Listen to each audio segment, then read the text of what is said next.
La tragedia si è consumata attorno alle 19 di mercoledì. Siamo ad Agre, un fondo di rimpettaio delle località La Muda e La Stanga di Sedico. Tiziano Faccia, 62 anni, noto imprenditore padovano, è morto qui colpito da una scarica di sassi precipitati dalla cima del versante che costeggia la rotabile. Questa è la passerella d'uso pedonale che sicuramente ieri sera i soccorritori hanno utilizzato per raggiungere agevolmente il trattore su cui viaggiava Tiziano Faccia. A bordo c'è ancora il suo carro miscelatore che doveva essere consegnato nell'azienda agricola di Patrick Calonego. Qui vedete ancora il trattore e c'è anche un telo a coprire, noi immaginiamo, quello che resta della scarica di sassi che hanno fatalmente colpito l'imprenditore padovano.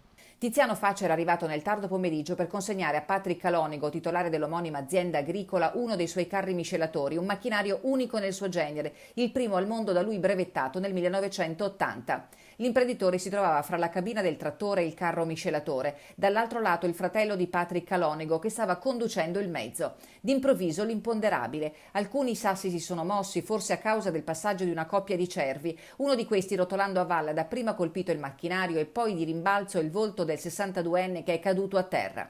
I sassi invece hanno finito la loro corsa sul greto del cordevole. La chiamata ai soccorritori è stata immediata, ma a nulla è valso l'intervento tempestivo del SUEM. I carabinieri di Sedico hanno raccolto le testimonianze e ricostruito la dinamica dei fatti assieme al personale dello Spisal. Sconvolto il proprietario dell'azienda Calonego, che ha chiesto rispetto per il suo dolore. Purtroppo la caduta di sassi non è una novità per la zona e la situazione è peggiorata dopo la tempesta Vaia, che ha reso, se possibile, ancor più fragili i versanti rocciosi che sovrastano da un lato e dall'altro la 203 a Gordina. Noi siamo sempre In apprensione. Per questi movimenti di sassi e di tempo, che poi magari se viene più pioggia, se c'è vento, c'è da aver paura, insomma. Sulla rotabile in frana, che è privata, vige il divieto di accesso. È dell'ottobre di 9 anni fa l'ordinanza dell'ente parco che ne vieta il transito veicolare, consentito al contrario, sotto la propria responsabilità, ai due proprietari dei fondi che lì hanno le rispettive aziende agricole. La magistratura potrebbe aprire nelle prossime ore un fascicolo, mentre per tutta la mattinata si sono susseguiti i sopralluoghi dei tecnici.